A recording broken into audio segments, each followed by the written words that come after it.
Hi, I'm Talicza. And I'm Rachael, and this is Transatlantic Crime, a true crime podcast that covers stories from each side of the pond. Every week, we will both cover a separate story with a running theme. Disclaimer, this podcast will contain swearing and details that some people may find offensive. If you are of a sensitive disposition, listener discretion is advised.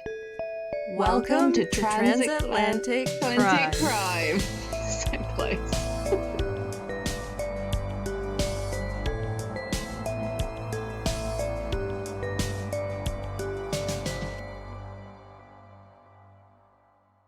You look cute. Where you been? What you been doing?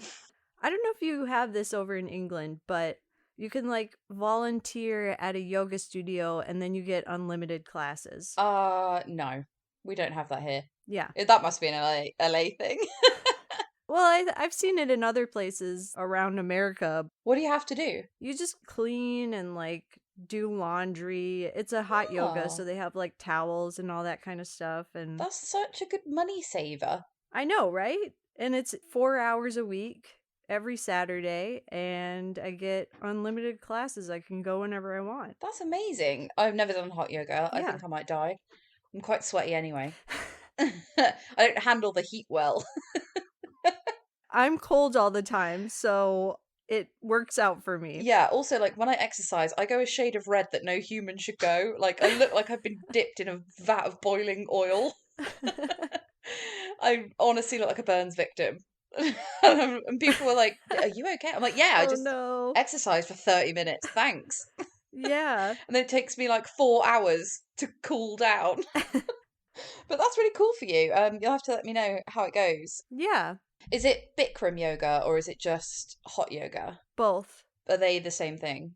Bikram yoga is a specific I'm going to get kind of technical here. Yeah. It's called the 26 and 2. It's 26 poses. Mm-hmm. Same poses every single time. Apparently it's supposed to blow your mind. It's really spiritual and good. Well, that's what there's that really good documentary, isn't there, on Netflix, Bikram documentary. Right. Because the guy that in air quotes invented Bikram yoga. Yeah. He didn't invent it, he stole it from he did. Indian person who actually invented it, and he was sexually assaulting all of his fucking students, obviously. Yeah. Trainees and but all of them on there were it was a real shame because what he actually brought to us was unbelievable, life-changing, change your life. Yeah, it just made you really calm and toned and stretchy. It does. Toned and all stretchy. Good things. All good That's things. how I feel. No, it does help in that way. You have to do it quite a lot for you to feel that way, but it's just yoga, and it's hot yoga. It's in a 90 degree, I don't know what that is, 50 degrees Celsius. That's too hot. You would pick something up if it was that hot. Okay, maybe less than that. I don't know the exact temperature in Celsius. I just hate but the it's heat, mate. I just 90 hate it. degrees. I love it. I know. So we're different on that. I really are. I mean, you remember me on that hike we did where you were like, "Dude, seriously, if you want to go, we can." Yeah. You had you dialed 99. Yeah. We were on Runyon Canyon for our listeners who haven't heard the story already, but I bring it up quite a lot. Yeah. Because it just fucking floors me how shit I was. Yeah.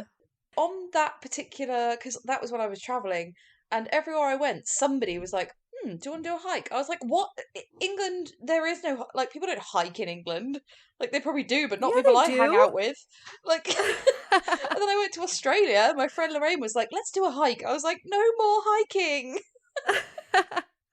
It's because you're going to all these places where it's nice to be outside and it's sunny. Oh, in England, it's raining all the time. It's not you're let's go on a hike in England. People do, they go, what is it? The Ben Nevis the and peaks. 3 Peaks. Yeah. There's loads of mountains in Wales. There's a mountain called Penifan, which loads of people go up. And there's there's a stone, it looks like a diving board.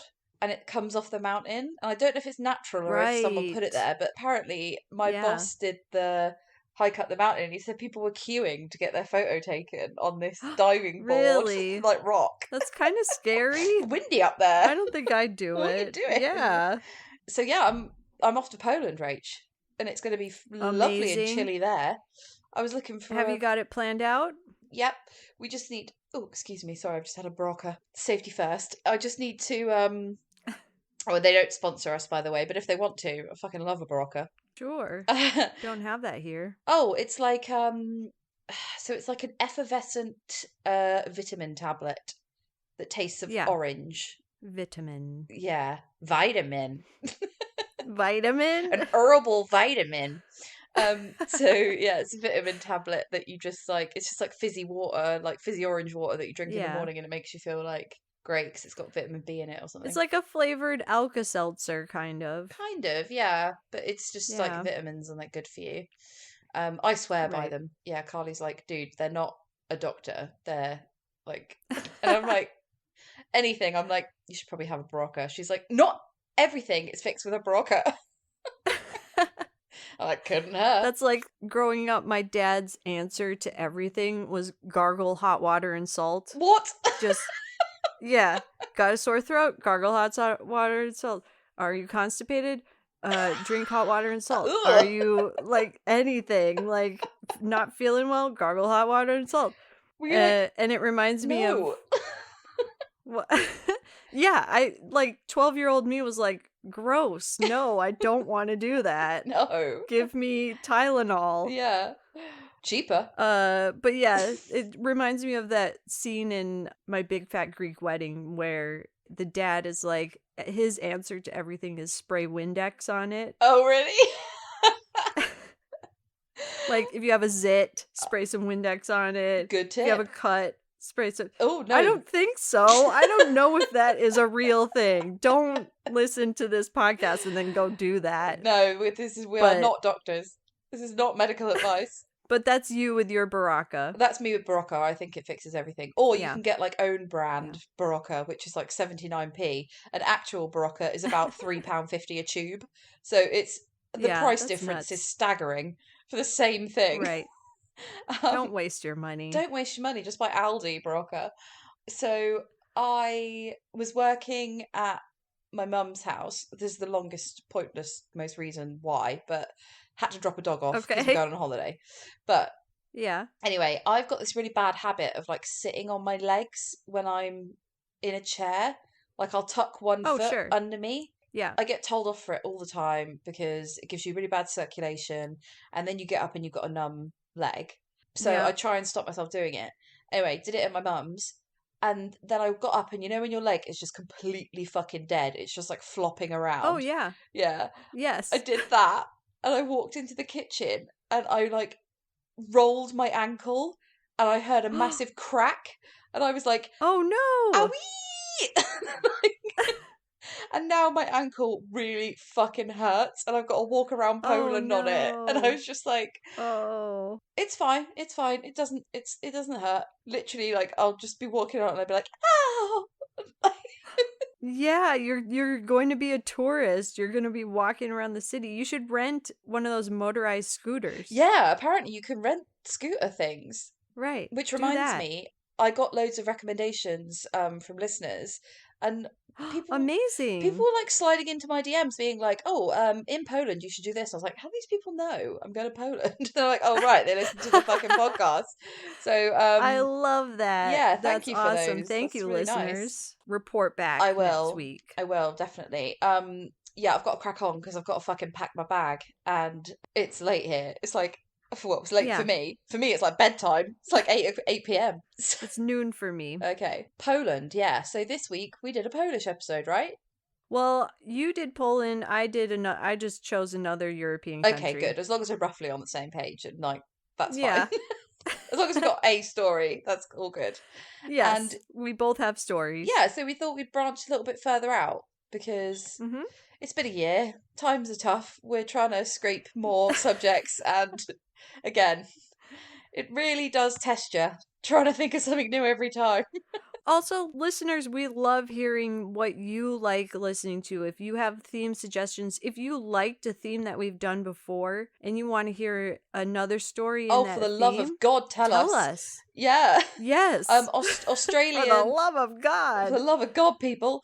Australia is coming up, episode 94. Yes. For the people who Yeah. asked, which was Sean and Rebecca. Yeah. So Hi. don't you worry. We got you, boo. But this week it is you first, Rach. So I am first. So European special. European special. I decided to go back to my home country of Ireland. Yeah.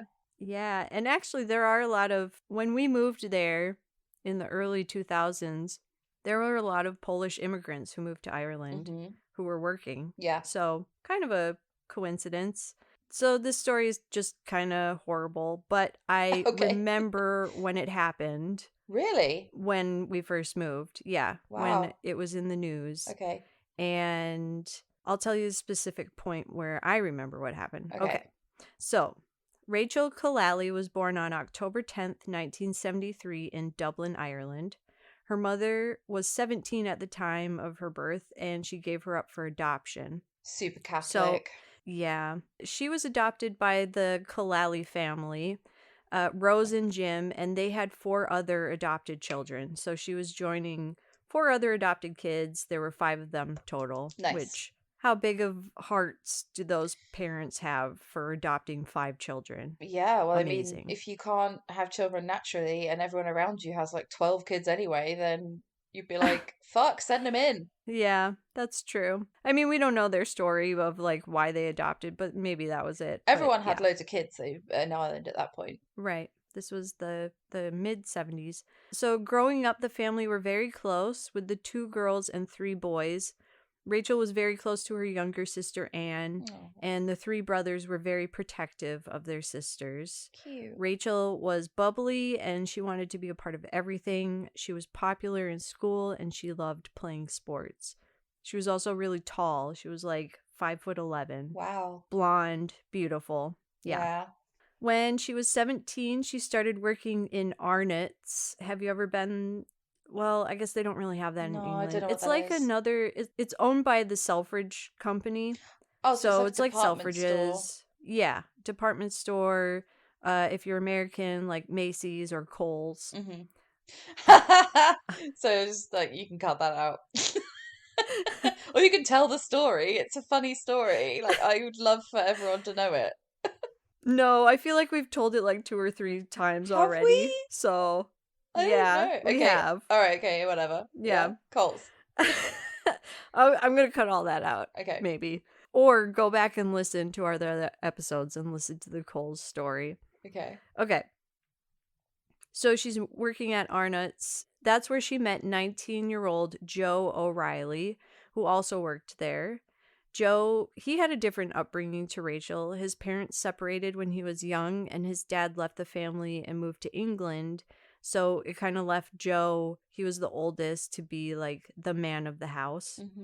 So just to like, it's important to know someone's background when you enter into a relationship with them. I think so. Because it helps you understand how they view the world, I guess. And how they relate to you love and you relate to them. Right. How they are in relationships, because how your parents were is very... Anyways. Yeah, like I'm like anxious as fuck because my parents divorced when I was 3 and then would like scream at each other in the street. So I'm like always panicking that something's going to go wrong. Right. And I need if I go out with someone, I need them to understand that and like not shout at me, don't ignore me. Right. Those are all like triggers for me. So I need somebody who's a bit more like gentle and understanding. So I think, like figuring out what your past has made you is super important.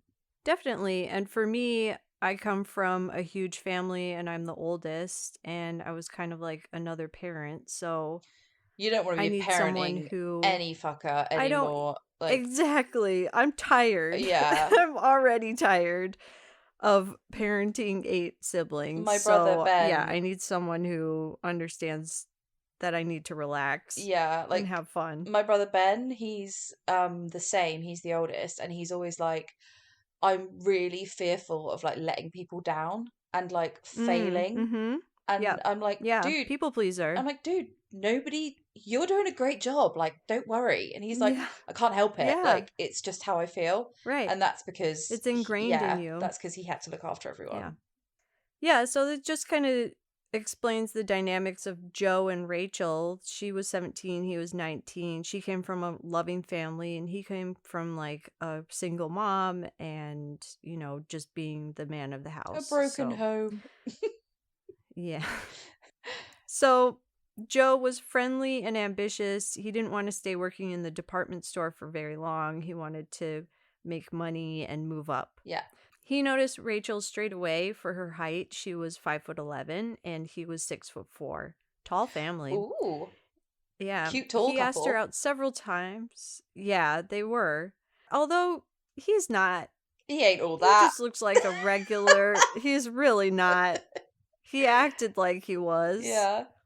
But he's not.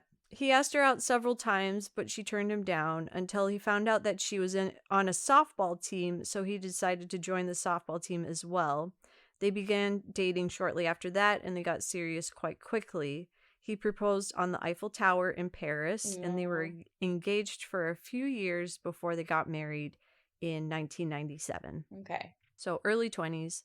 During their marriage, it was very important to Joe that he was seen as a good husband and soon a good father. 3 years after they were married, they had a son, and then 2 years after that, they had another son, Luke and Adam. Joe focused a lot on his career and going to the gym. He was rarely home to help with the children, and he left a lot of that responsibility to Rachel. The two soon decided that they wanted to raise their children outside of the city, so they moved to the rural village of Knoll. It's about 30 minutes outside of Dublin in May 2003. Okay. That's where things seem to start to deteriorate, unfortunately. No. Rachel did not have many friends in the small village, and I read so many articles, and there's a documentary on YouTube. It was on RTE, which is like it's like the BBC of Ireland, RTE. They put up this documentary on YouTube, and you can watch it. Everyone loved her. She was so like friendly and warm and kind and wanted to have fun. Like, you could go on a night out with her, you'd have a good time. Joe had a younger sister who had Down syndrome, and every time that Rachel would go over to see the family, she would always have a gift for his younger sister. That's so fucking cute. Just so sweet. So she was feeling really lonely in the small village because Joe was spending long hours at work. It made matters worse when Joe was promoted in a new job for Viacom, an advertising company. I know He them. would tell Rachel, yeah? Yeah. You worked with them? No, but I just see it on billboards. Oh, right. So they're really big. Yeah, they are. Yeah, he was doing really well in his job, but he would tell Rachel that he had to leave for overnight bus inspections, which I think means that they were putting like ads on buses and stuff. All the big ads that you see on the side of buses. He was telling her that he would have overnight bus inspections. However, that wasn't part of his job. Rachel, I'm going to take a stab in the dark here and say he was lying about the bus inspections. Yes, he was. And you're not going to like him after this story. Oh, really? Yeah. So he began an affair with another woman that lasted for a short time. Joe, this is also really shitty. He went to Florida on a softball trip in October 2003 during Rachel's 30th birthday, and she was not invited. Oh, you joined her softball team. Right? Fuck you, man. You only know softball because of her. Yeah.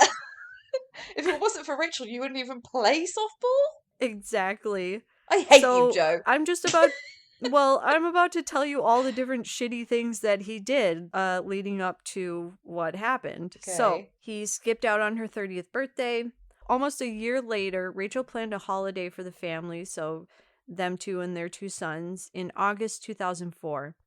Joe only went for a day, saying that he couldn't get the time off work. One article said she was livid. Fucking But ditch his ass. She was trying really hard to Oh, make it work. Rachel. I can't show this because we're on a podcast, but like, I shared a meme on my Instagram that was like, women be like breaking their hearts over guys that are like this, and it's just a fucking dog in a backwards baseball cap with its tongue hanging out, and it's just like, that's Joe. He's just a fucking dog with his tongue hanging out with a fucking baseball cap. It is. Okay, go on. No respect. No. None at all. Joe told, okay, here's another shitty thing. This is going to piss you off to listen. Go on.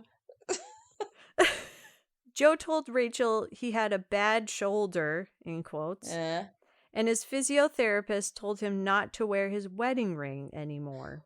What? That is not science. No. Stupid.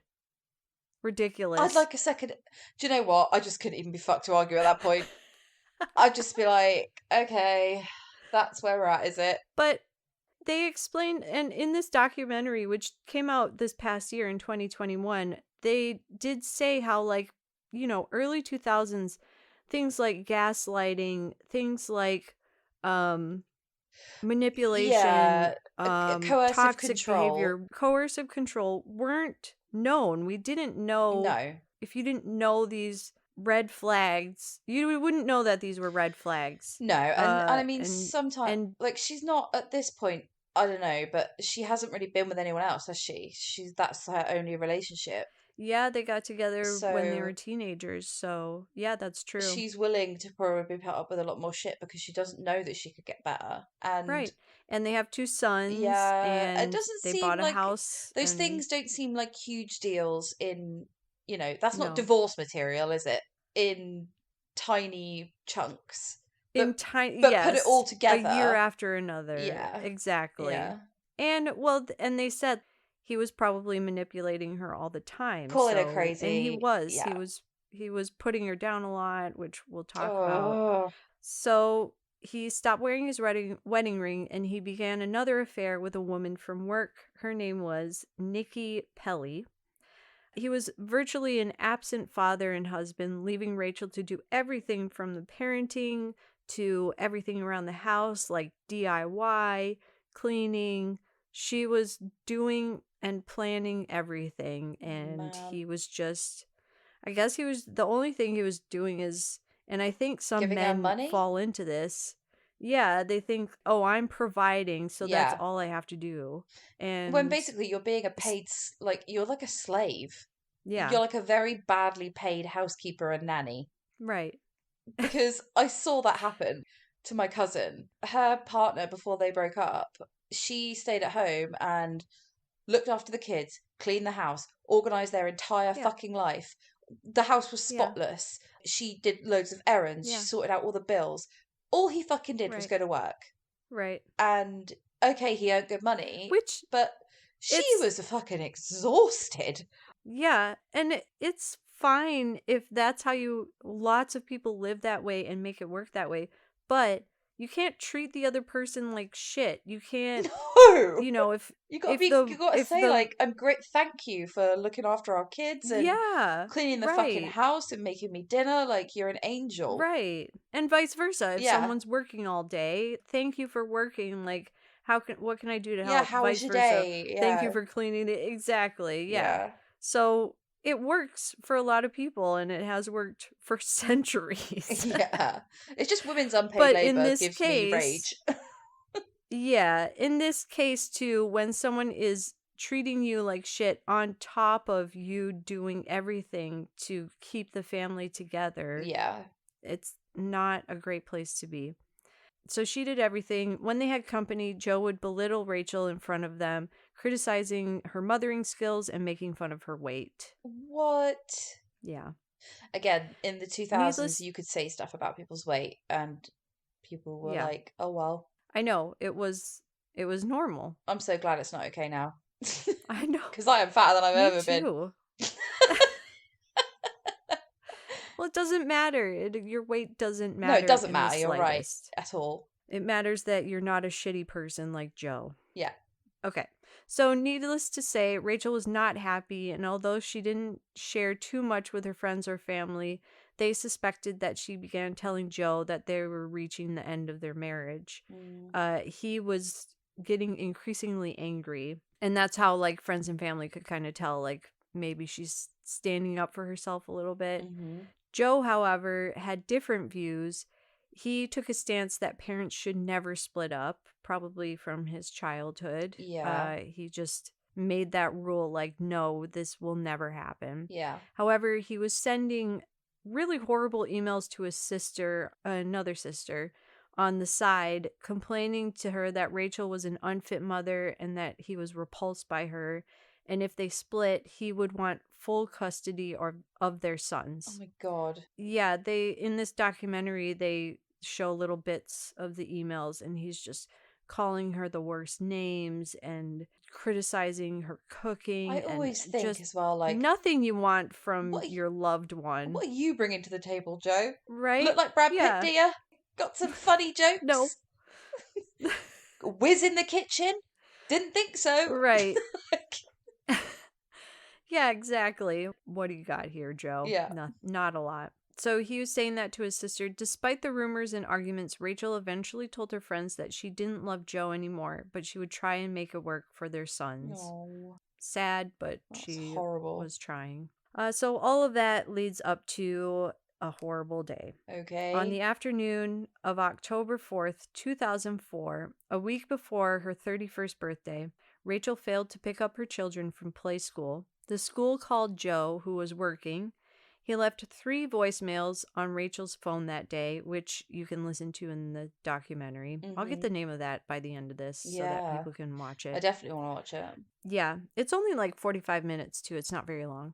So he left 3 voicemails on the phone asking where she was, and he was saying that he was worried. Finally, when Rachael failed to answer or pick up the children, Joe asked Rachel's mother to go to the house to see if anything was wrong. That's classic, isn't it? Which... That's like somebody else discover whatever the situation is so that I'm not the only person involved. Well, also really shitty on his part that he asked her mom. If you know like, what's couldn't there. have asked, right. Couldn't have like called the police and I'm assuming said, he hey, does. Can you go check my house? Well, okay. He does. Yeah. So Rachel's mother, Rose, went to the house to see if anything was wrong. She went inside, seeing a mess in every room, until she reached the bedroom where Rachael lay on the floor in a pool of blood. Rose knew right away that her daughter was dead. She immediately called the Gardaí, which that's what they call the police in Ireland, who sent seasoned detective inspector Pat Mary to question Joe and the rest of the family. So an investigation started straight away. Also, they said that, so Rose went to the house because Joe asked her to, and then he just walked in with the kids shortly after, knowing what he was walking into. That's just weird behavior. It's super weird, and Rose had already seen it at this point, had seen Rachael in the room, and came out to be like, no, don't go in there, like, don't go any further, leave. Don't fuck anything up, and don't show your kids their dead mum. Right. So Joe is just, I think he's a psychopath, because he's trying to just do as much as possible that will benefit him in the long run. And he can't see that that's weird. Yeah. Yeah. Or messed up. Yeah. For his children to see something like that. Rachael, okay, we're going to talk about what happened to her, so skip ahead if you don't want to listen to it. Rachael had been bludgeoned to death, hit in the head 3 or 4 times with a heavy object. Investigators believed it to have happened early in the morning, as by the time her mother had found her, the blood had already congealed substantially. Whoa. It was first assumed that it may have been a robbery gone wrong, with the burglar panicking and attacking Rachael when they realized she was home. However, and it looked like, somebody had like... This is one of those bullshit stage burglaries, isn't it? Exactly. Nothing's gone, we're all just messed up. We already know who did it. I'm just going to say, Joe made it look like somebody had broken in Yeah. and it was a burglary gone wrong. Police know However, a stage burglary. They yeah. know. Well, here's how they know. Here's how they knew this one, which is stupid on Joe's part.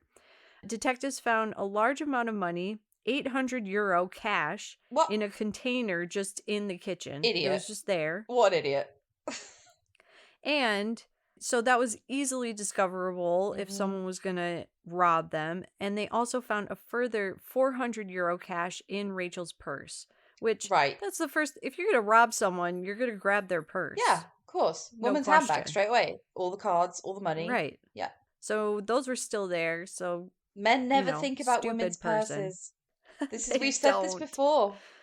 It's like again, this specific story is also very similar to Chris Watts, and we'll see in other ways how it is too. But yeah, Chris Watts did that too, because her friend came over and was like, Shanann would never leave without her phone. No one would.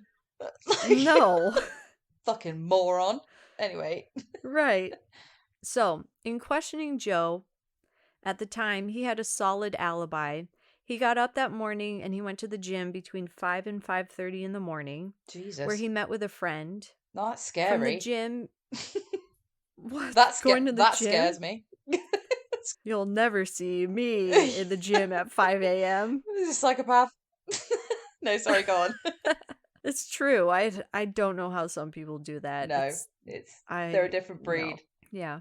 So from the gym, he said he went straight to work where he had made several phone calls, and it was kind of a solid alibi because there was evidence in that he met up with a friend at the gym, they sat in the sauna, and then shortly afterwards he went to work and he made some phone calls, and like people saw him at work, and there was like, emails sent or whatever. Yeah. However, suspicion grew when police realized he was lying about having an affair with Nikki Pelly.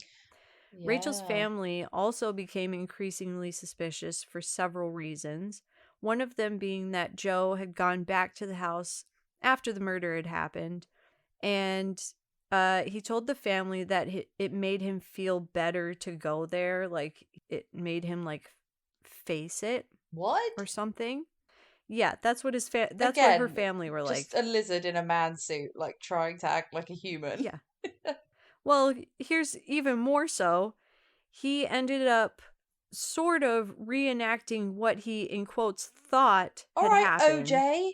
In the murder to her family, to her parents. What? And in an interview later, Rose, Rachel's mom, was like, that was the moment that I knew that it was him, because he was reenacting what he thought had happened, which is again, who OJ in their right mind, if you're OJ did grieving, that's so true. Yeah, and you go, I'll tell you what, I don't want to think about her being bludgeoned to death.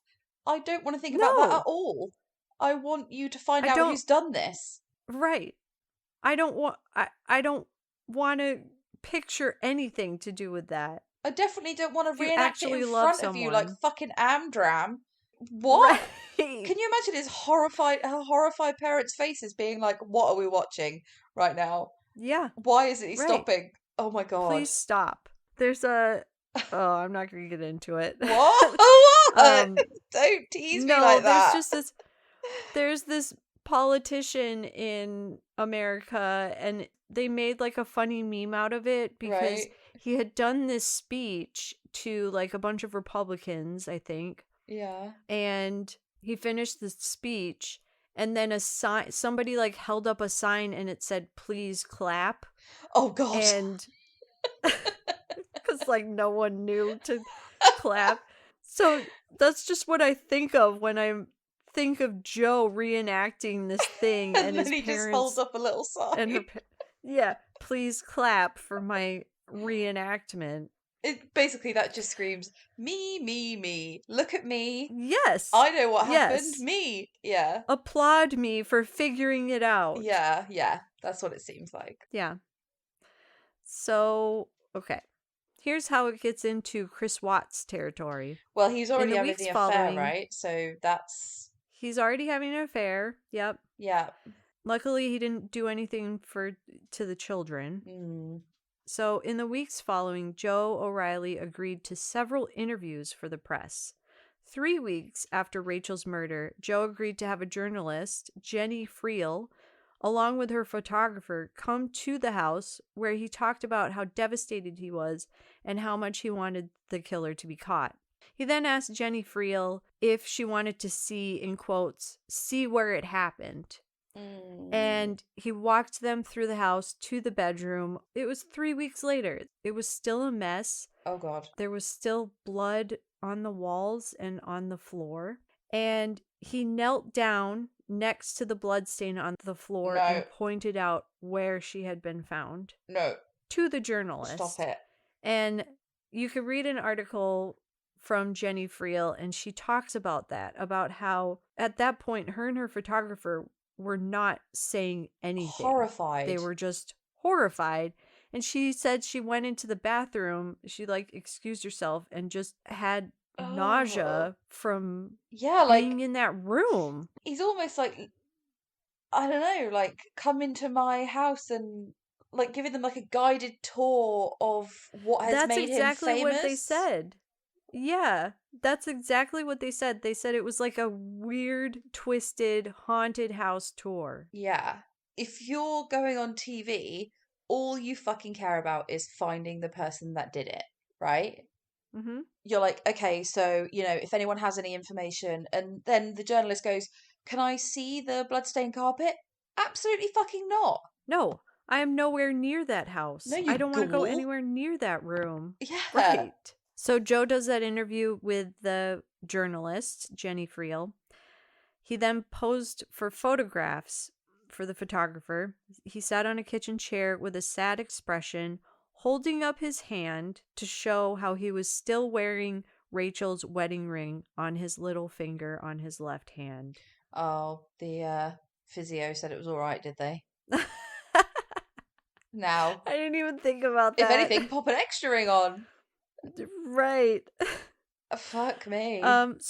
So not long after that interview, Joe was asked if he wanted to give an interview on The Late Late Show, which is a popular national late night show in Ireland. It's on every TV every week.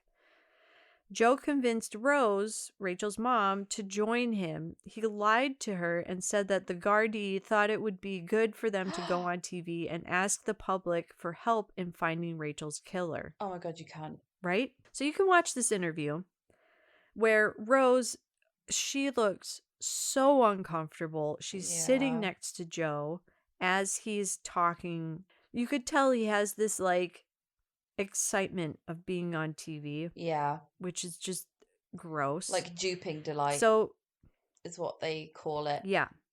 Chris Watts again.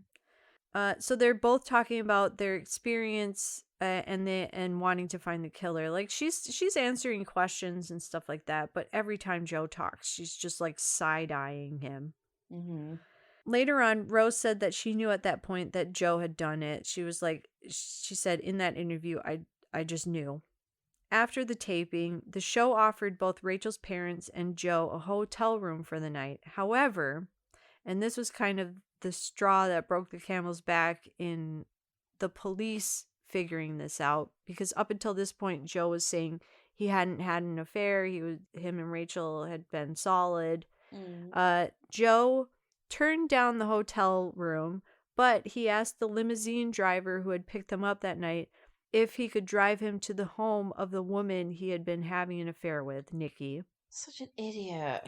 Super idiot. Yeah. No chill. No chill, but also, again, the confidence of a mediocre middle-aged man. Yeah. Doing what I want all the fucking time. Yeah. Yeah. Who's going to stop me? Nobody. Nobody can tell me nothing. Nope. Listen, we all need that energy in us. Okay, so all of that happened, several weeks after, but it took investigators almost 1.5 years from Rachel's murder to gather enough evidence against Joe. That's because the evidence that they had was very circumstantial, because he had a solid alibi, because they found blood in his shoe. Right. But they couldn't prove that that was blood from that time. His clothes, whatever he wore when he did it, must have been absolutely sodden in blood. Yeah. So wherever the fuck they went. Well, in Ireland too, at that time, it was kind of normal to burn your trash. Right. And that's one of the things Damn that it, that's unhelpful. they said, like, I know.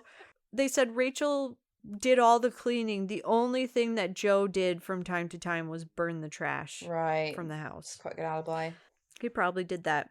So some of the evidence that they had gathered that helped them was they found phone records and CCTV that showed that Joe was not in the locations that he said on the day of the murder. Okay. He had in fact driven home between the gym and work. So rather than going from the gym to work, which he lied and that's what he said he did, he went home between the gym. And why would you lie about that? Exactly. Yeah. And the cell phone towers they pinged, so that's how they could tell that. There were emails to Nikki talking about leaving Rachael for her, and Nikki also said at one point that Joe had said that he could probably kill Rachael and get away with it. Right. Why are you dating this married man who is clearly a fucking... Oh, well... At least like, thinking about murdering his ex-wife, like his wife? Even joking about it? Not funny. No. Well, we'll talk a little bit about Nikki in a little bit. Okay.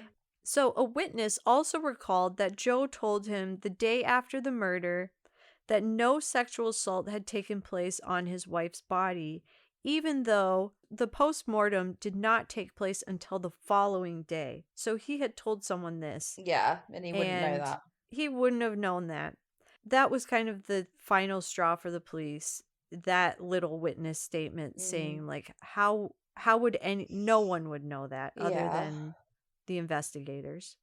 So Joe was arrested on March 14th, 2006 and charged with the murder. The trial began in 2007 where Joe was seen as robotic as the court heard of the evidence. He's no expression. Yeah. As well as Joe's affair. The court heard about that. They also heard of Joe's potential significant payout from an insurance policy. Oh, bingo. Right. So I listened to this. I think I've told you this. I don't know, but I listened to that chapter. Yeah, there's an amazing YouTube channel called That Chapter, and because so many people get murdered for life insurance, he made up a life insurance dance. We don't have one, but definitely on the bingo card. Yes. Definitely, we need to update the bingo card with that. But again, insurance policy. Yeah. So despite Joe O'Reilly continuing to claim innocence, he still does to this day, Talicza. Oh, give it up, for fuck's sake. Get real. He was convicted of his wife's murder in July 2007. As the guilty verdict was read out, her family openly cried, as well as some of the Gardaí that were there that were part of the investigation and Detective Inspector Pat Mary, they all were crying. Aww. It was such a relief for them. Detective Mary, he said, "I never witnessed anything like it." He said, "The whole court erupted in a cry of emotion. I burst out crying."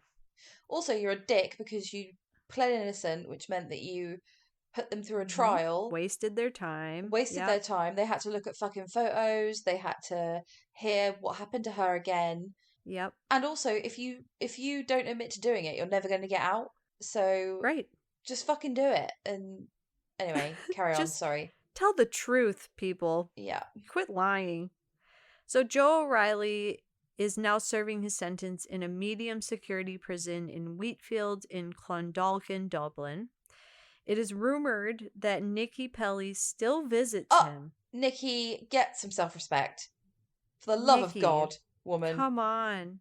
Drop him. I want to slap that woman. As soon as... Why? I think he's got a huge manipulation game. Wow. It sounds like he manipulated Rachael. He's said he's innocent this whole time. So who knows what he's told Nikki? Yeah. Who knows what he's told his sons? I mean, Ted Bundy had like that Karol woman who Right. believed him the whole time and up until he was executed, and like always visited him Yeah. and stuff. So yeah, people do it. Like murderers manage to convince people that they're innocent and keep a romantic relationship going all the time, which is really annoying. And psychopaths are good at it. They've learned what to say and how to say it and who to target. Yeah. So it's rumored that she still visits him. He continues to claim his innocence, displaying no remorse, and he has attempted to appeal several times over the years, applying for parole every 2 years. He recently appealed for release for this past Christmas period to see his sons, who are now both over 18, but that was denied. Good. And I hope they don't want to see you. Yeah, I wonder about that. That's very sad for the two sons. This last little bit here. So Rose Collali, Rachel's mother, she continues to speak out against Joe. Obviously, she has to keep dealing with the parole and his appeals and just fighting against him saying that he's innocent. I'm assuming she raised the kids as well, like after. Yeah. Yeah. So she did. And also there was Rachel's biological mom too, who ended up being a part of it, and she went to the court trials and, supported the Collali family. But in 2010, Rose Collali wrote a book of the experience. It's entitled Remembering Rachel. And I tried looking to see if we could add that to the book list, but it's not on bookshop.org. So if you want to read it, it's probably on Amazon or it's something. out there. Yeah, it's out there. Yeah. So that is the story of the murder of Rachael O'Reilly. Wow, I never knew that story. Yeah, I specifically remember the Late Show, him being on TV. And did you think and that being piece of shit? In the newspapers? I think it was pretty clear. I wasn't thinking like you're a piece of shit. It was just clear. It was like clearly he did it. Yeah, and all the newspapers, right? All the newspapers would say that or like tease that. Yeah. And I was I was like 15 or something, so I wasn't really taking that much notice, but I just remember seeing him on TV and being like, this can't be real. This can't be true. He can't be true. Whenever I hear a story like this, I always want to like Google what the people look like. Do it. Please do it right now. Okay. And describe to our listeners what Joe O'Reilly looks like. Joe O'Reilly. Because he's got nothing. And she is Rachel, okay. Yeah. Oh, it says Joe O'Reilly Late Show is like one of the things it brings up. Yep. Oh my God. He looks like... okay, right. A potato. Yep, very Spud. Getting Spud vibes. And he also... And she is gorgeous. And he also looks like somebody has... You know when you get a doll and you push its face in the middle? He looks like that. That's such a good description. And he's got a shaved head. And their forehead is like fat. Yeah, and their chin's fat, but the middle's pushed in. Yeah. That's what he looks like. That's amazing. I love it. What a turd. Right. Yeah. Fuck that guy. I'm just gonna look at the documentary that you can watch. It is called The Case I Can't Forget. Wow, okay. And then, but on YouTube title is Dangerous and Devious Psychopath Wife Killer True Crime Joe O'Reilly. Yeah, the naming conventions on YouTube if listeners want to type that in, yeah. If listeners want to type that into YouTube right now and watch it after they listen to us, then that's what it's called on YouTube. Okay, right. I'm going to get straight into my story because it's kind of long, but I just found loads of details and it was super interesting. So, apparently this is like the most famous serial killer in Poland. Ooh. So this is a story of Karol Kot, or the Vampire of Krakow. And I'm actually going to Krakow, so this is like proper in the city that I'm going to. Ooh. Okay. So Karol Kot was born on the 18th of December 1946 in Krakow, Poland. He was the firstborn, and his dad was an engineer for the army and his mum was an activist for the League of Women, which in 1946 in Poland, I can't imagine was like that's pretty progressive. So that's very cool. And she was also a homemaker. And his parents were really well educated and they gave him a really good life. Like they had money, they went to good schools. He had a little sister who was 8 years younger than him, and that's the family.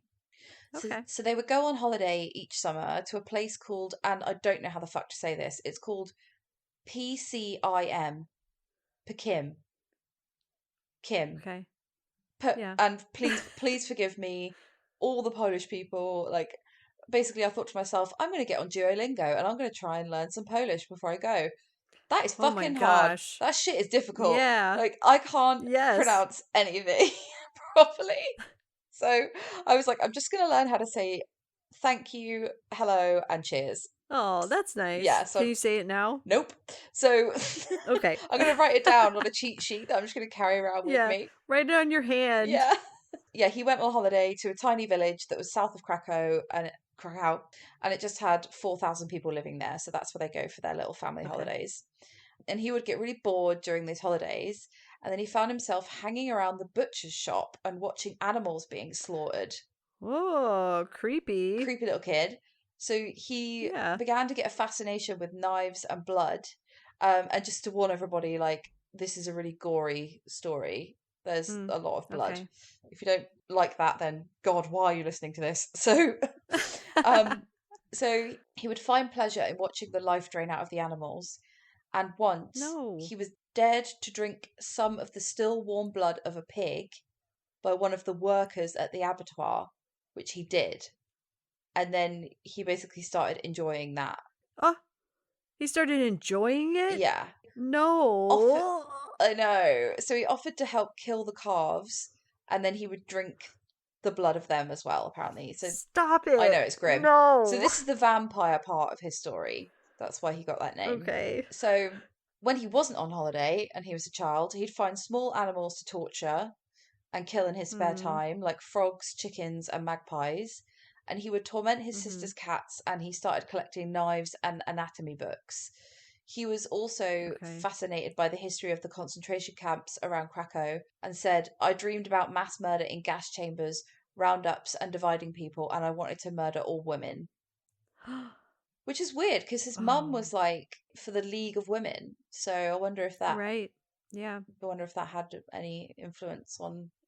And also he was born right when World War II ended, so it must have just been everywhere. People were talking about it everywhere. Yeah, definitely. So using an air rifle, he used to shoot the meat that his mum had bought for dinner just to see what a bullet would do to flesh. He's not hiding his behaviour that well. Like, I would be a little bit like, can you stop shooting the roast beef? Because I need it and you're weird. Like... But maybe we're gonna take this rifle away from you for a few weeks and give you this book instead. But you can color. It's 1940. It's like 1940s, 1950s, and it's like boys will be boys. Like, no, Carol's shot the meat again. It's not a big deal, you know. Like, nobody was really looking out for weird signs like that. He was also really cruel to his younger sister. And when their parents were away, he would beat her with things like a belt and a coat hanger. Once he almost poked her eye out, which really reminds me of We Need to Talk About Kevin. Oh, yeah. I haven't watched that movie specifically because I know what happens. Okay, yeah, well, sorry for the spoiler, but let's not talk about it. I can't. And when she cried, he would just lock her in her room. And in school, he began experimenting with poisons. And he once poured arsenic into a classmate's drink, but because it smelled funny, the classmate just poured it away and didn't drink it. There are there's a lot of warning signs here before anything bad happens. That, like, I'm just like, dudes, does anyone not think we should get this kid to a psychiatrist? So everyone's so preoccupied with like making the country better and healing the country after that. It's 50s he was Poland. Just left to his own devices. Like, yeah. So his schoolmates also reported that as a child he was academically normal and he achieved good grades, but he didn't have any friends because all the other kids thought he was really weird, which is absolutely fair enough. He's a creep. He is fucking creepy. He had dreams of getting into the army, which is, I think, on the bingo card. Yep. He joined a shooting club thinking that it would help him get into officer school. He really hated to fail, and he had a bout of depression after he failed one of his subjects in college. However, he retook it and passed, which proved that he was clever, but he was just really highly strung. and like Okay. intense. So when he was 18, it was the 21st of September 1964, and he was praying in church and he spotted a woman who was praying alone.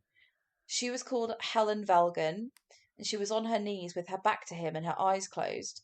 He approached her and stabbed her in the back with a bayonet. So a bayonet is It's like those old-fashioned swords, right? well, it's a knife that you have on the end of a rifle, and it's corrugated, Okay. so it would do a Yeah. lot of damage. Yeah. But after he'd done that, he ran away and licked the blood off the knife. Stop it. Stop it. Stop it. In church too? I know. On God's ground. She was seriously injured, and she was in severe shock, but she survived, and she managed to get a really good look at Karol Kot. Wow. And she said that he had a red shield stitched onto his jacket, indicating that he was a high school student. So he was still wearing his like high school blazer. Oh which my was goodness. stupid. So yeah, this was the first of his 2 attempted murders, and the second one occurred on the 23rd of September, just 2 days later. 78-year-old Franziska Lewandowska left a tram when Karol followed her up the stairs of her apartment, and again he drove a knife into her back. The attack caused her to stumble and fall down the stairs. He was sure that she was dead, so he ran away. But she wasn't dead. She survived, but she had broken her spine, so her legs were left paralyzed. Oh. Poor 78-year-old lady. It's horrible. Also, what a coward, too, that he's just coming up behind them and stabbing them in the back. Picking on women and old women in church and in their stairwells when they can't even see you. Yeah, you're a fucking fanny. At the very least. At the very least. So, a mere 6 days after that attack, on the 29th of September 1964, he was walking around town when he saw an old woman go into a church. Again, he likes to stab people in church. He approached 86-year-old Maria Plitcher from behind. He followed her into the next street and then stabbed her. She was taken to hospital, and Karol Kot even visited the hospital asking about her. But she died the next day. Idiot. Yeah, gets involved in the investigation, which is on the bingo card. Okay. So she died the next day from her injuries. But before she died, she confirmed that her attacker was a young man. So then he went quiet for a bit. However, during a trip to Tyniec in 1965, he attempted to murder his only friend, a girl called Danuta, by putting a knife to her throat. Her reaction was to laugh and calmly explain that if he killed her, he would immediately be the main suspect. So he just stopped. She's one of us. She really is one. She's like, yeah, go for it. They're gonna fucking know it's you. Yeah. Yeah. She's I've already gathered your DNA under my fingernails. She's dude. an absolute murderino. Yeah. Maybe that's why she's friends with him.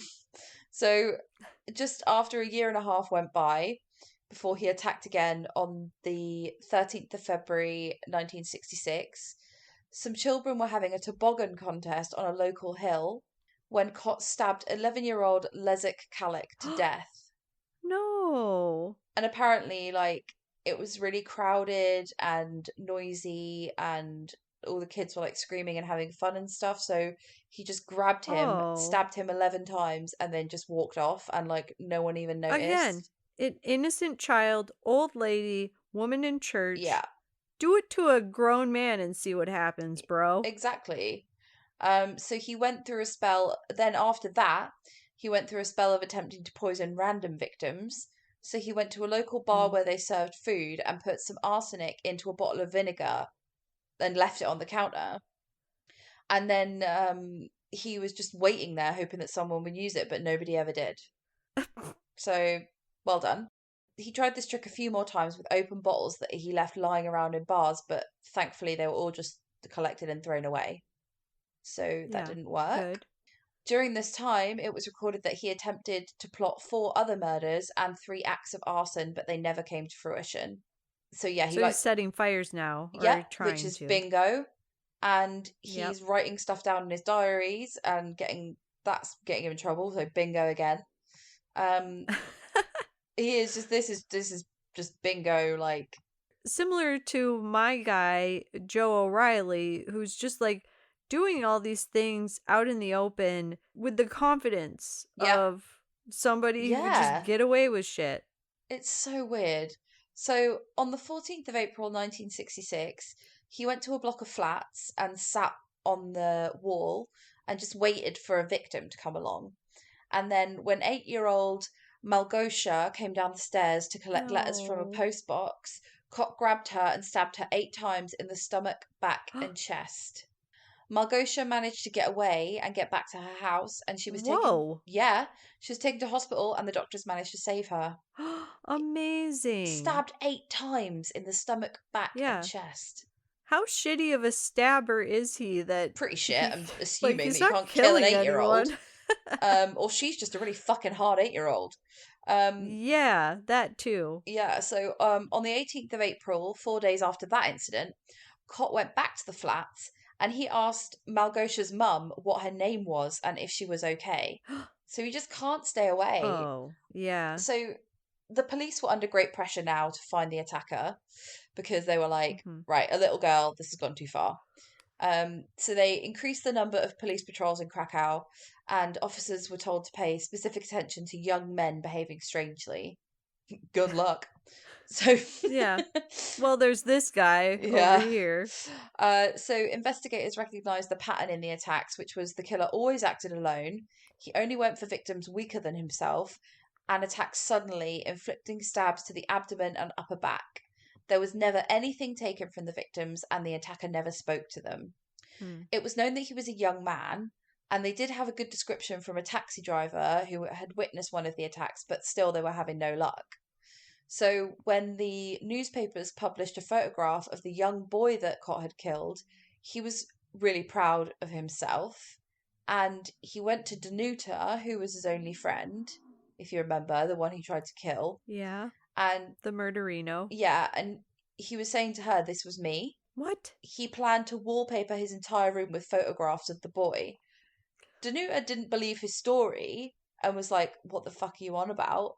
But after his next attack, again, he told Danuta everything. And this time the story was so detailed that she knew he wasn't making it up.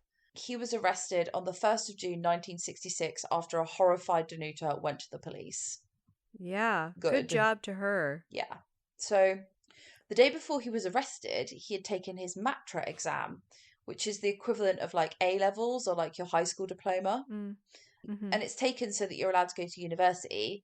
And the police did that because they wanted to arrest him after he'd taken it so they could prove that he didn't have a low IQ and he couldn't plead insanity. Oh, wow. So they were like, he's just taken this exam, he's fine.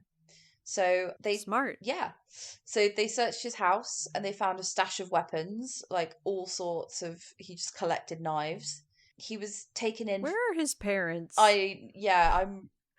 They seem a bit loosey-goosey for my liking. Like, yeah. Police, sorry. So he was taken in for his first formal interview on the 3rd of June and then kept in prison. And then on the 6th of July, his first attempted murder victim, who was stabbed in the back near a church, Helen Velgen, identified him from a police lineup. And on her way out, he said to her, "Your memory's good. Come here so I can finish you off." What an idiot. Why exactly. would you say that? She could have made a mistake. He's a fucking dick, this guy. So, after this, he just simply admitted to everything.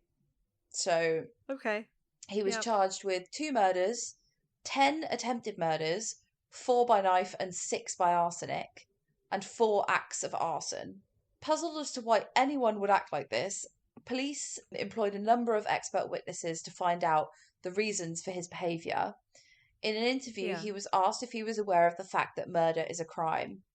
According to him, he said, "What determines if something is moral or not is if it brings you pleasure to do it or if it fulfills a sense of duty." That's not true. It's not true at all. So he said, "Okay, I may be a murderer, but I'm not evil. Like, I just enjoyed doing it." Again, that's just simple I would say that's the definition of evil, it's a is lack of enjoying murdering. it's a lack of empathy, isn't it? He doesn't see them as people. He sees them as like his Right. playthings to do with what he wants. Yeah. His So, own enjoyment. yeah. After some more tests and examinations, they concluded he was a psychopath, but completely sane, and he understood the consequences of his actions. So, on the Okay. 3rd of May 1967, his trial began, and he pled guilty to 16 charges, all of them. And on the 14th of July that same year, he was sentenced to death for his crimes, and he lost all of his citizenship rights, which is what happens in Poland if you commit murder, I think. Oh. His lawyers appealed on the grounds of diminished responsibility, and in November of that year, he got his sentence reduced to life in prison. But don't worry, Rachel, because an even higher court than that reinstated his death penalty on the 11th of March 1968. So just 2 months later, he was hanged. On 2 months? Yeah, they got this shit right through. The death penalty was reinstated on the 11th of March, and then on the 16th of May, he was hung at the age of just 22. Wow. So there's rumours that he was given an autopsy and that he had a brain tumour. So loads of people were saying that's why he did what he did. However, this rumour can't be proven because there were no autopsy materials that exist, and there's an author that's an expert on him, and he said no autopsies were done on death row convicts at the time. So okay. He's like, it's bullshit. But some people believe that he had a brain tumor and that's why he was doing this. Why would someone make that up? I know. Maybe his parents made it up so he doesn't seem like such a monster. I don't know. Maybe, yeah. And that is the story of Karol Kot, the vampire of Krakow. Wow. Blew my mind. Crazy shit. He is like the definition of evil. Yeah. Saying like it makes me feel good. Hurting animals. Yeah. It's all for his own enjoyment. That was his argument, that if you enjoy something, then it doesn't make it immoral? What I don't ridiculous. get is there are so many red flags along the way. What have you been doing? What have you been doing today, Carol? Just been hanging out at the abattoir, drinking blood. Pardon? Nobody is doing anything. Of course he's going to end up a murderer. Carol, why are there bullets in our dinner again? Exactly. We talked about this. Why is your sister beaten black and fucking blue when we've left you for 5 minutes? You know, I'm not victim blaming here, but come the fuck on, his parents. Carol, what are all these weapons in your room? Collecting knives, where did you get them? Drinking blood, beating your sister, shooting our dinner, hanging out with the butchers, poisoning your mates. No. I could go on. Just one of those things, as a parent, you'd be like, I think we should talk about this, and maybe you should... Maybe hide the knives? Maybe take away his gun? Maybe don't leave him to look after his sister anymore? Yeah, it's just crazy. But there's the 50s and 60s it makes for you wonder what... Exactly. It makes you wonder, like, what actually was his environment. What was his dad like? What was his mom like? Yeah. Probably just 50s and 60s mum and dad. Yeah. Get on with it. Suck it up. Yeah. Cheer up, bitch. I lived through 2 world wars. Yeah. You can live through being a weirdo. The new world. Yeah. Yeah. Definitely. Not that hard. No. Good job. Thanks, mate. So now I've got to do a COVID test and like pray to the good Lord above that I don't have COVID so that I can get on this fucking flight tomorrow. I'll say a prayer for you. Thank you. To the good Lord above. Yeah. And I'm sure it'll be fine. I will text you when we touch down on Polish soil. Yeah, I feel fine. Yes, send me a picture. I've had like 3 jabs, so like I could not have any more jabs. I've had them all. No. Yeah, me too. So, there's nothing else to do. Yeah, and I wore a face mask all today, like when I was out in public, and I haven't really gone anywhere. So yeah, fingers crossed, but I'll text you and let you know. So tune in next week to find out if I actually went to Poland. Well, I hope you have an amazing time. I hope Carly has an amazing time. It's for her birthday, right? Yeah, her birthday's Happy on the 1st birthday, of Feb. Carly. Happy birthday, bitch. And yeah, can't wait to catch up next week when we'll hear all about your trip. Yeah, I'll tell you all about it.